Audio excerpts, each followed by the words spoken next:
Bonjour, et donc le retour sur la série de tutos concernant R. Alors nous allons terminer au cours de ce tutoriel la quatrième partie, et puis le paysage. Après on passera sur les cheveux sur l'organique, c'est-à-dire en fait sur personne ou animal. Donc on verra ça, on va prendra peut-être juste une forme de base et puis on expliquera plutôt les outils plutôt que de se targuer à faire quelque chose directement.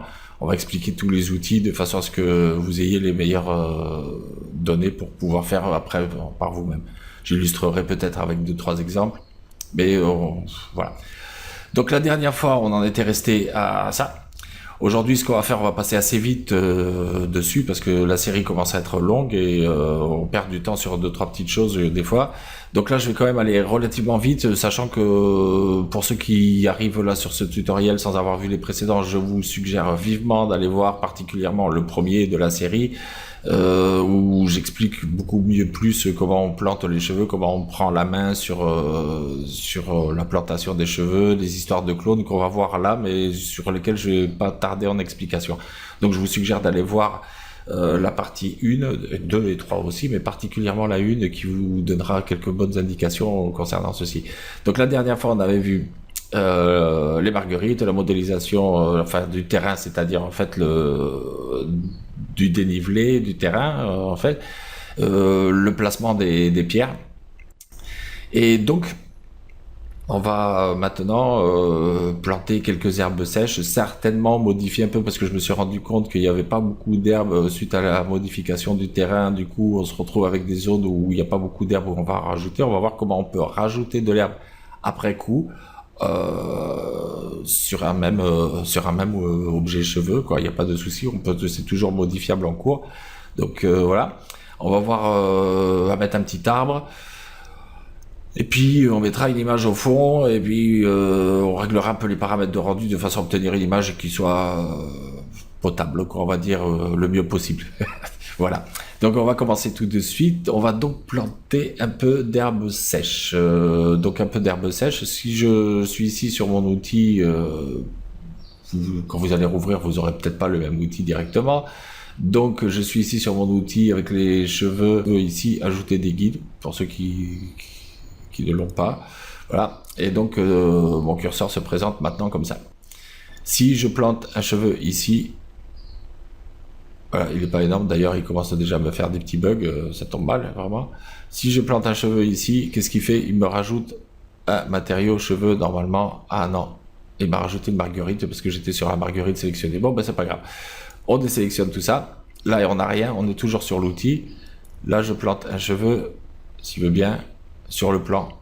Évidemment, il faut sélectionner sur le plan. Et là, il me rajoute un outil cheveux. Donc ça tombe bien parce que c'est à partir de ce matériau-là, qui se retrouve être ici, qu'on va voir les herbes sèches. Alors la couleur, pour la couleur, on va modifier grandement la couleur. On va faire quelque chose qui tire plus dans les jaunes clairs, gris, quelque chose d'un peu clair à la racine, comme ça par exemple. Voilà.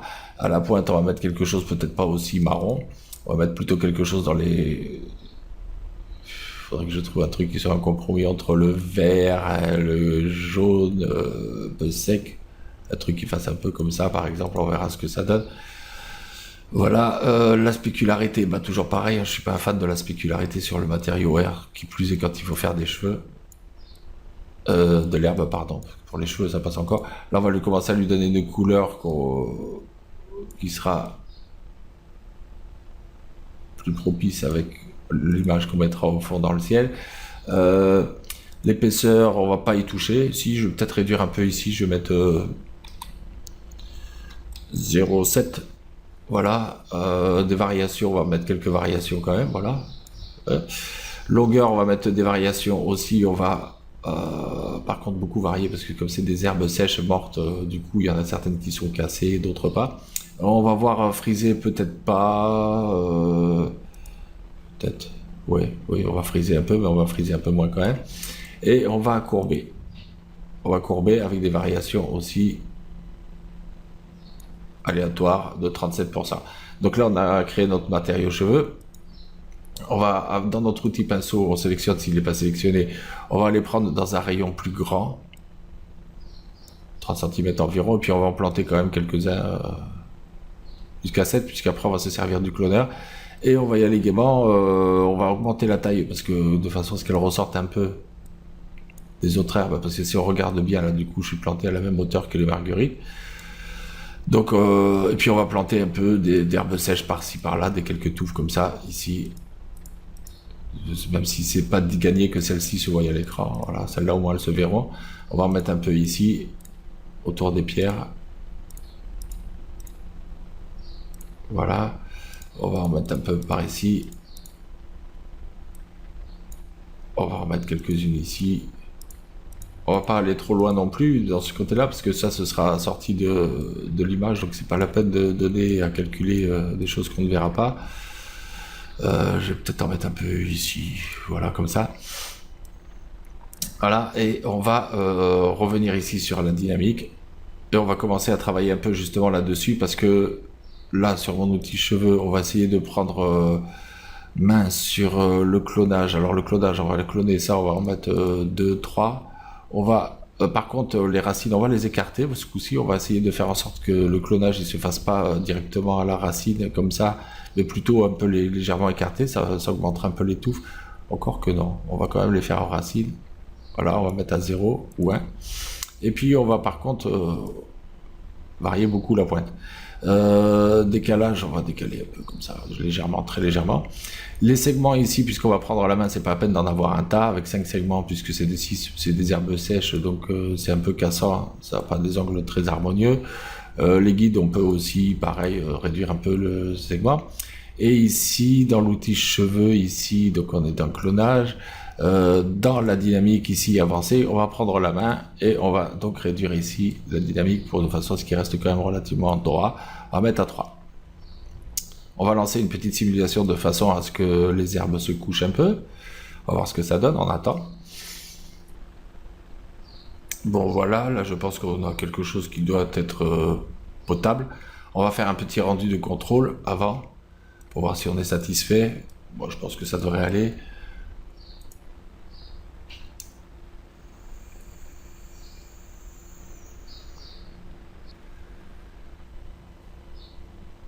Bon, alors, qu'est-ce qu'on voit? Déjà, moi, il y a quelque chose qui me plaît pas du tout. Ça, en premier, c'est flagrant, c'est déjà la nature du rendu de ces herbes-là par rapport aux autres qui font carrément, là, ça fait moche, ça fait vraiment pas du tout ce qu'on voulait obtenir. Alors, je sais pas, à mon avis, il y a dû y avoir un petit souci, voilà. C'est donc 0,7, je me disais aussi. Voilà, ce sera beaucoup mieux à mon avis. Et puis, au niveau des angles aussi du cheveu, on va peut-être voir le cheveu à y mettre les guides du moins à mettre un peu plus de segments dessus de façon à ce qu'il soit plus arrondi, on va dire. Voilà. La dynamique ici c'est pareil, on va mettre un tout petit peu plus de segments, même si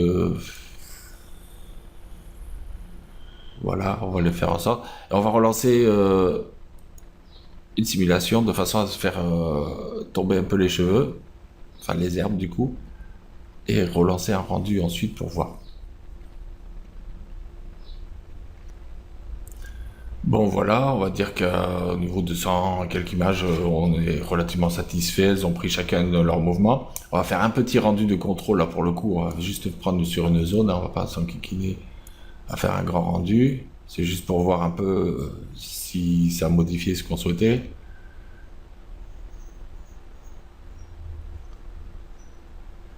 Voilà qui est nettement mieux. Ensuite, bon, moi je le sais, mais je vais vous le montrer. Il y a quelque chose moi qui me satisfait pas. On va faire un deuxième rendu ici, c'est cette zone-là ici.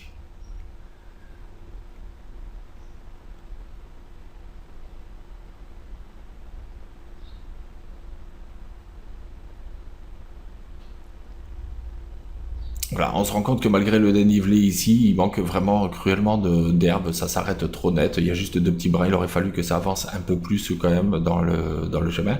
Donc ce qu'on va faire, on va replanter un peu des petites herbes basses, celles-ci, et puis des herbes un peu plus longues dans le lot aussi. Donc voilà, puisqu'on est sur notre outil pinceau, on va aller chercher nos herbes grasses, qui sont celles-ci, et on va en planter quelques-unes par ici. Là, normalement, il n'y a rien à modifier, si ce n'est peut-être que la taille de mon pinceau qui va être un peu inadaptée. Oui, on va faire, je sais pas, voilà par exemple, quelques-unes comme ça. Voilà, ici on va aller chercher ces herbes-là ici, on va aller chercher toujours dans la taille de mon pinceau qui est ici, on va augmenter ça, c'était à 78 il me semble, donc on va monter aux alentours par ici, et on va rajouter un peu d'herbe, on va par contre prendre un rayon, et on va en rajouter quand même beaucoup plus, voilà, de façon à avoir quelque chose qui soit un peu plus rempli, voilà. Là je pense que là on peut descendre, oh, j'ai peut-être fait une bêtise quand même, on va enlever tout ça, juste les faire un peu plus basses, justement.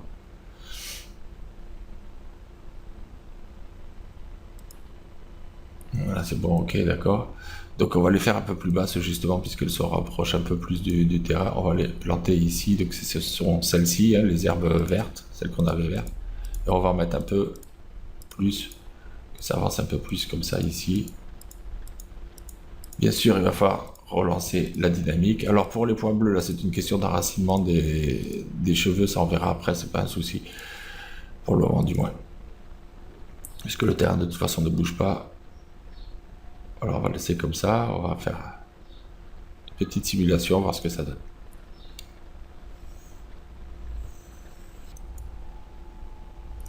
Bon, donc voilà, on va arrêter aux alentours de 100. Là, ça devrait être bon. Petit contrôle donc de rendu vite fait sur une zone, celle qui nous intéresse particulièrement.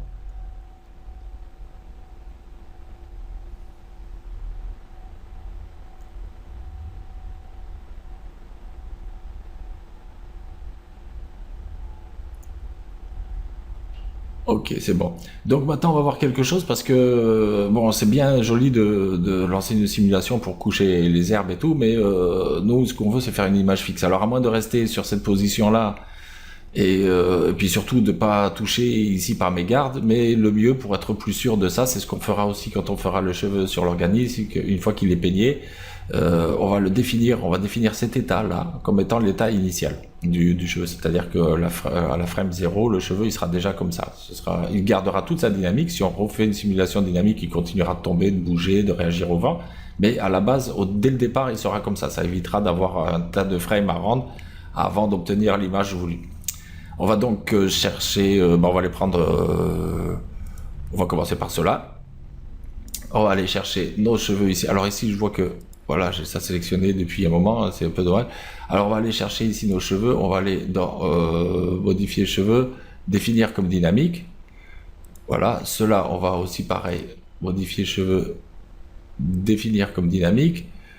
Cela, on va faire pareil, modifier, définir comme dynamique. Et cela, pareil,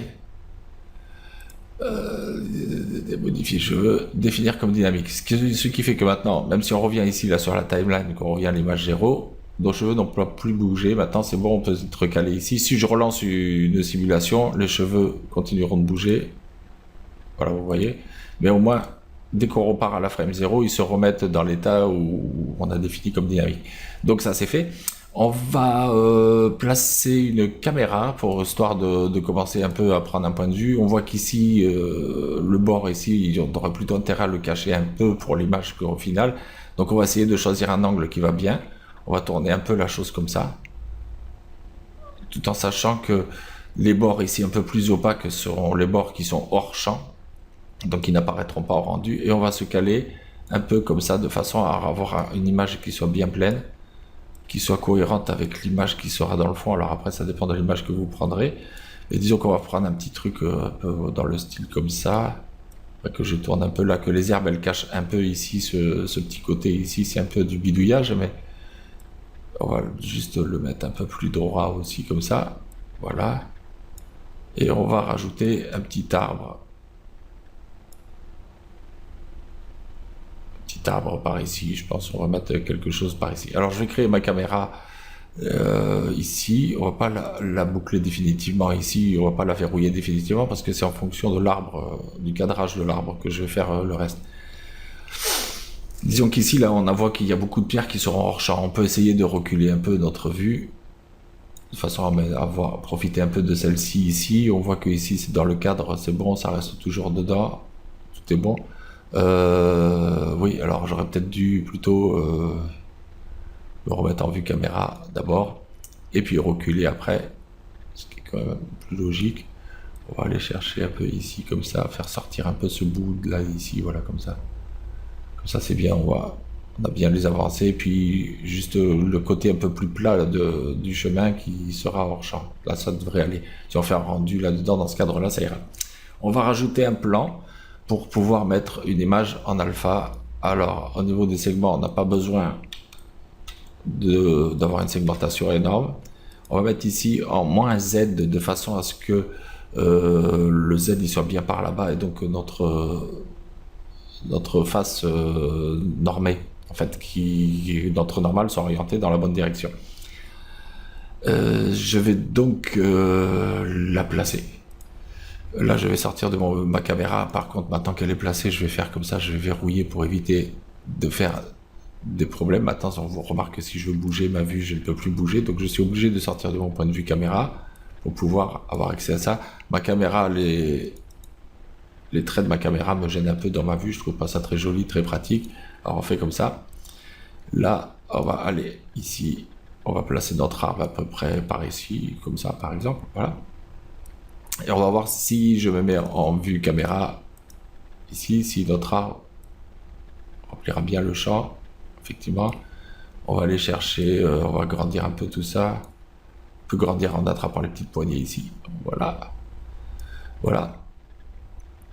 Et on va mettre une texture dessus que j'ai mis de côté. Alors, on va aller chercher un nouveau matériau. Je vais vous faire voir un petit souci qu'il y a avec des fois ce type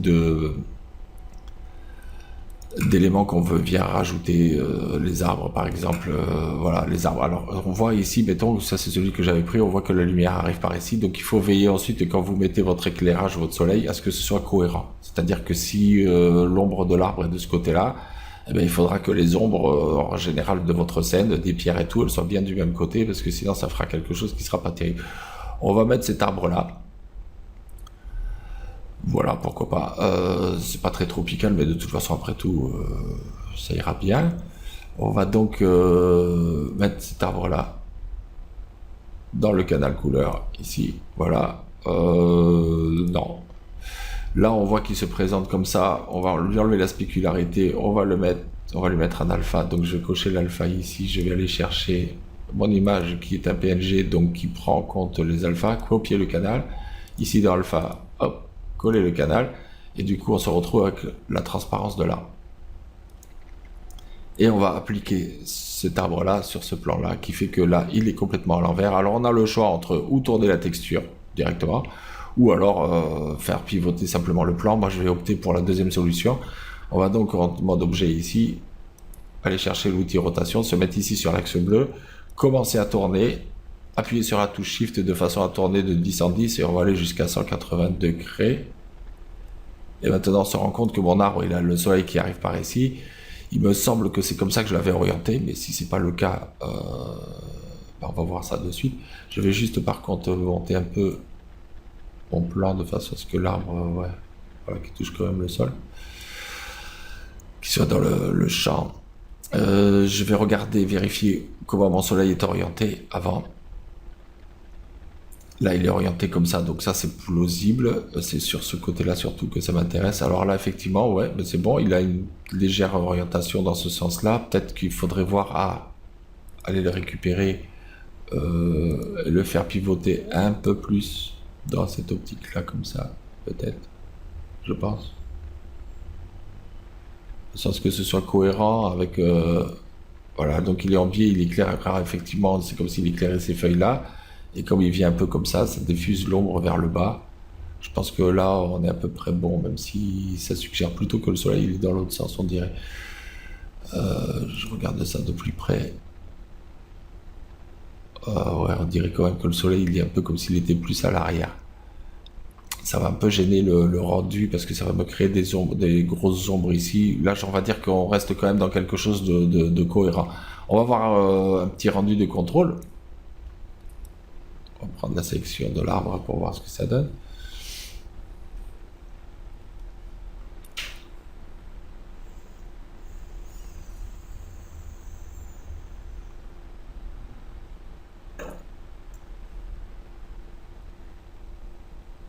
Bon voilà, on a notre arbre qui est implanté. Le seul souci qu'il y a avec ça, c'est que du coup, il est bien petit.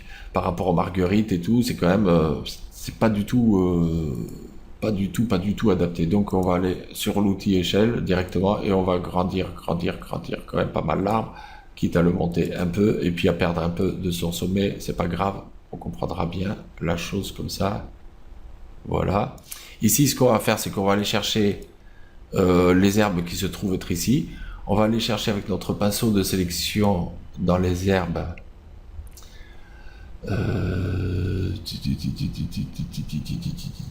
Pinceau de sélection.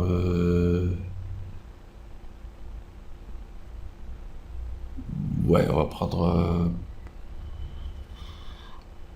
notre pinceau de sélection ici. On va prendre les herbes qui se trouvent être devant. Donc là, on va ressortir de ma vue caméra. On va prendre les herbes qui sont ici. Celles qui sont tout autour. Comme ça. Et on va faire un peu une augmentation d'échelle. Donc pas l'échelle ici, hein, donc dans l'outil cheveux ici. Voilà, ici, c'est l'échelle. Ici, hop, hop. L'échelle. Ici, on va agrandir un peu ces cheveux là, comme ça, ici, voilà. Les agrandir un peu autour de la racine. On va reprendre notre pinceau de sélection. Il y a une autre façon de faire avec la sélection progressive, mais c'est plus embêtant. C'est ce qu'on avait fait pour planter. Je vous conseille d'aller voir un peu la chose. Donc là, on va aller appuyer sur la touche contrôle pour désélectionner celle du milieu. Et puis ici, on va repartir sur notre outil échelle cheveux. Vous voyez, il y a une différence. Il y a des petits bords noirs ici, contrairement à l'outil échelle standard. Ça, c'est l'outil échelle cheveux. Ne vous plantez pas parce que ça ne donne pas du tout pareil. Et puis, on va réduire un peu celle-ci, comme ça, de façon à avoir quelque chose qui est un peu plus, ouais, qui est un peu plus progressif, là, en gros. Là, voilà. Donc là, il ne nous reste pas plus grand chose à faire. En fait, il nous reste juste à mettre un ciel et puis un fond, une image de fond. Donc là, là voilà, on va faire un arrière-plan. On va aller chercher un arrière-plan ici. L'arrière-plan, on va lui mettre une texture. Alors comme texture, on va voir qu'est-ce qu'on peut mettre en termes de texture. On va le mettre déjà dans le canal luminescence, ce sera quand même plus sympa. On va enlever le spéculaire. Et alors, dans les textures, j'ai le choix entre différentes photos. C'est là où c'est des fois un peu plus compliqué.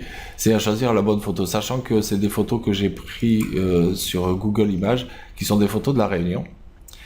Crédit Serge Galabert, donc c'est un photographe réunionnais qui prend de très belles photos. Ça pourrait aller, c'est une photo, si je vous montre... c'est une photo qui est prise du côté de Saint-Philippe. C'est donc sur la côte sud-est de l'île. C'est bon, même c'est non, c'est même près plus haut que le sud-est parce qu'ici on voit qu'il y a les pentes du volcan. Donc ça doit être un peu plus haut. Ça doit être en allant sur Sainte-Rose. Disons que c'est sur la côte est. Alors ça c'est la côte accidentée. Il n'y a pas beaucoup de plages sur la côte accidentée comme vous le voyez. Les plages se trouvent surtout sur l'autre côté. Ça pourrait être sympa d'avoir ce type de photo. Sauf que je ne sais pas si ça va vraiment cadrer. On va essayer, on va voir ce que ça donne. Sinon, on prendra une photo plus des hauts. Voilà, on va voir ça. On va caler ça sur l'arrière-plan. Voir ce que ça donne. Alors là, ah ben, c'est un premier plan. C'est vraiment pas de chance. Voilà l'arrière-plan, c'est quand même mieux. Je me disais aussi, là, il y a un souci, ça vient devant. Alors l'arrière-plan, il n'est pas visible là parce que j'ai le ciel ici qui est visible à la caméra. Donc le ciel ici dans le tag de rendu, je vais le rendre invisible à la caméra pour pouvoir voir mon arrière-plan et voir un peu ce que ça donne si je me replace en vue caméra. Est-ce qu'il y a une certaine cohérence ou pas? C'est pas génial. Donc cette texture là, je peux effectivement, si je veux faire un décalage en Y, de façon à avoir quelque chose qui soit plus sympa, peut-être comme ça, mais l'arbre et tout, ça le fait pas. Si je fais comme ça fera pas du tout. Cette photo-là, elle est bien jolie, mais elle s'y prête pas du tout, à moins que ce plan d'arbre-là, je le grandisse encore. Mais à ce moment-là, il n'y a plus trop d'intérêt à voir. Puis il faudrait que je le mette plus sur le côté, que je le mette un peu comme ça, peut-être, voilà, et puis que je mette ça un peu plus par ici. il masquerait un peu la chose comme ça pourrait le faire. Voyons voir ce que ça donne en termes de rendu. Alors là, évidemment, on a le soleil qui est carrément orienté d'une autre façon. Là, il va falloir faire attention à ça, à la cohérence de l'image. Maintenant, on passe un peu plus sur l'aspect compositing de la chose, quoi.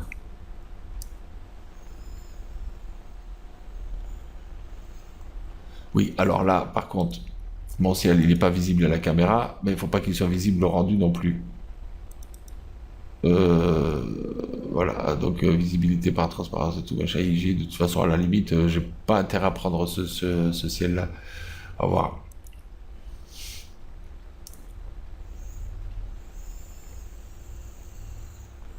Moi, je trouve pas que ce soit terrible. C'est un peu cohérent quand même au niveau des ombres, parce que les ombres sont bien sur ce côté-là du tronc. Par contre, les herbes ne sont pas du tout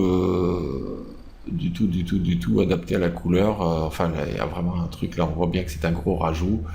Vraiment quoi. En plus, les herbes, ça colle pas du tout avec le fond. Donc ça c'est juste pour info. Le mieux quand c'est comme ça, c'est quand même si vous voulez avoir quand même ce type d'image pour faire un rendu et bon bah après vous voyez avec les herbes à faire quelque chose qui soit plus bas, mais surtout à ce moment-là vous faites un rendu. Et dans les rendus, vous sortez pas le fond d'écran. Vous faites une retouche après sur Photoshop pour avoir une concordance des couleurs, c'est-à-dire jaunir un peu les herbes ici, etc. La couleur de la terre ne va pas non plus du tout. Donc c'est pas cette image-là qu'il nous faut. On va donc aller chercher une autre. Je pense que ça c'est le ciel. Je pense que celle-ci s'y prêterait peut-être un peu plus, puisqu'on est sur une image des hauts. Non, je ne tiens pas vraiment. Voilà, on va voir un peu ce que ça donne. Là, je pense que là, ce serait un peu plus sympa, sauf que cette image-là, du coup, ici, on va aller chercher un peu un décalage aussi pareil. On va la replacer surtout, en fait. On va avoir quelque chose qui soit plus... comme si c'était plus lointain. Voilà. Et voir un peu ce que ça donne. Ça, c'est une vue du haut du cirque de Mafate. Alors, il n'y a pas le nom du photographe, malheureusement, mais bon, disons que c'est un peu plus cohérent encore que les herbes ici. La couleur est pas géniale.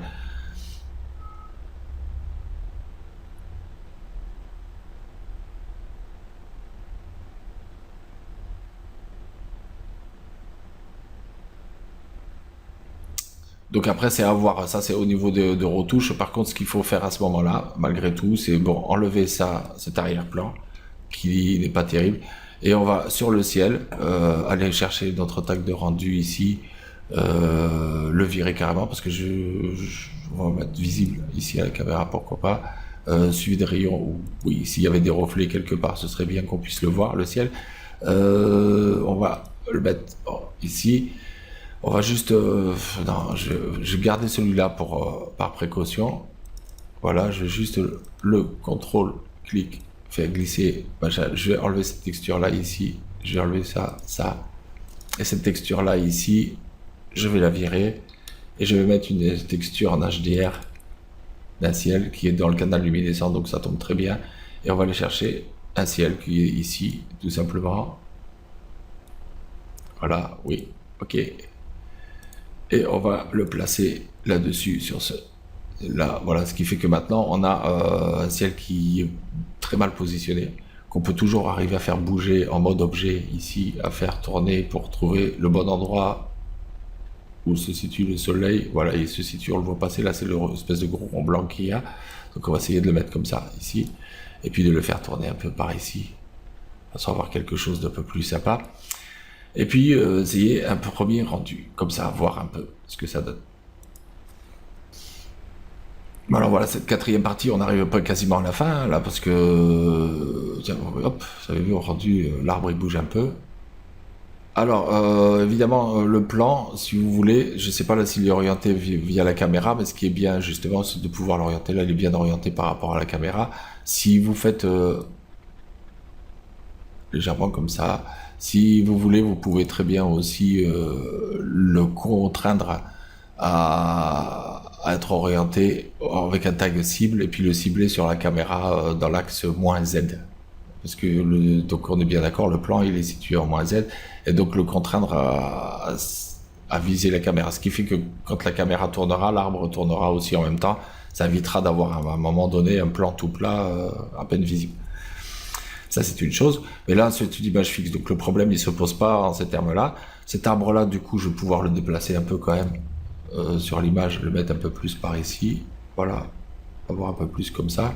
On prend en compte dans la composition d'une photo, enfin moi, il y a d'autres façons de te dire compte des photos, mais je prends en compte les tiers de photos, donc je mets les éléments importants sur les lignes de tiers. Et voilà, donc là après au niveau en termes de rendu, bah là on a notre image, on a fini. En termes de rendu, ce qu'on peut faire, c'est justement après aller chercher ici dans les rendus, rendu de cheveux, donc ça vous laissez cocher. Vous faites une sortie en image, ici on va aller chercher un format, bon bah là c'est en format vidéo en 72, si vous voulez sortir une image à imprimer, mettez quand même en 300 pp, c'est mieux. Et puis le 1080 par 720, bah ça dépend, c'est un format 16/9, ça dépend de la photo que vous voulez sortir, vous verrez. TIFF, alors ce qui est bien justement, c'est de pouvoir sortir le canal alpha, parce que comme ça il va nous sortir juste en fait le contour sans le ciel. Par contre il tient compte quand même du ciel, si vous activez quand même l'illumination globale, etc., il tient quand même compte de la lumière du ciel pour rendre l'image, mais le ciel n'apparaît pas, ce qui fait qu'on a un fond noir. Ensuite il suffit de faire un compositing sur Photoshop ou Gibbs ou autre logiciel de montage pour pouvoir ajouter un fond et travailler un peu sur la cohérence de couleurs, pas être confronté au problème de rendu directement dans Cinema 4D avec des soucis de colorimétrie qui sont quand même flagrants et qui gâcheraient un peu tout le travail qui a été fait en amont. On va essayer de faire un rendu comme ça juste pour vous montrer comment ça se passe. Le ciel, on peut aussi décider de faire en sorte qu'il ne se voit pas à la caméra. Ce sera encore plus sûr, c'est-à-dire qu'en fait là sur le tag de rendu ici on peut mettre non visible à la caméra, ce qui fait que là on aura carrément l'image alpha qui sortira. Et si je lance un rendu comme ça,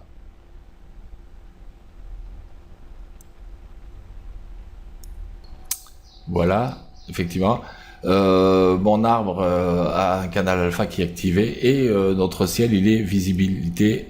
Si je regarde sur le tag de rendu ici, on a visibilité suivi de rayon, visibilité par transparence. Donc ce qui fait qu'en fait on le voit par transparence. Donc dans les parties transparentes de la scène, on voit notre ciel. Et donc ça, on n'en veut pas. On décoche ici. Même si on avait dit qu'il n'était pas visible à la caméra, il est quand même visible par transparence. Là, on va voir si on relance un rendu, que c'est complètement différent. Voilà, si on relance un rendu dans notre fenêtre de rendu, on va voir qu'on n'aura plus le bleu derrière là. Le rendu est du coup beaucoup plus rapide.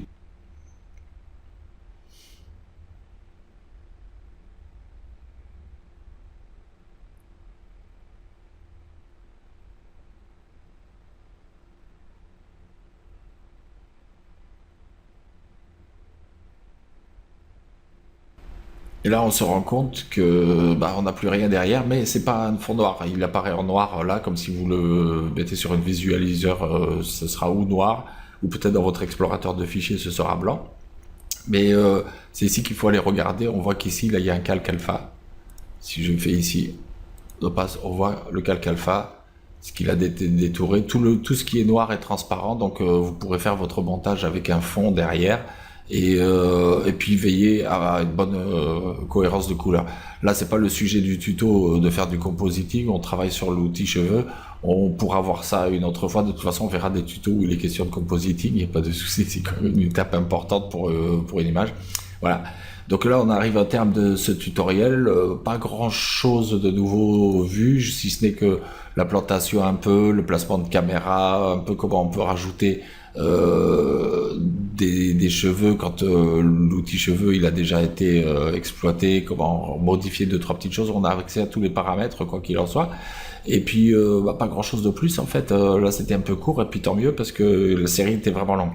Je vous remercie de m'avoir suivi jusque là et je vous dis à très bientôt donc pour ce qui concerne l'outil cheveux à proprement parler, pour vraiment faire des cheveux pour le coup.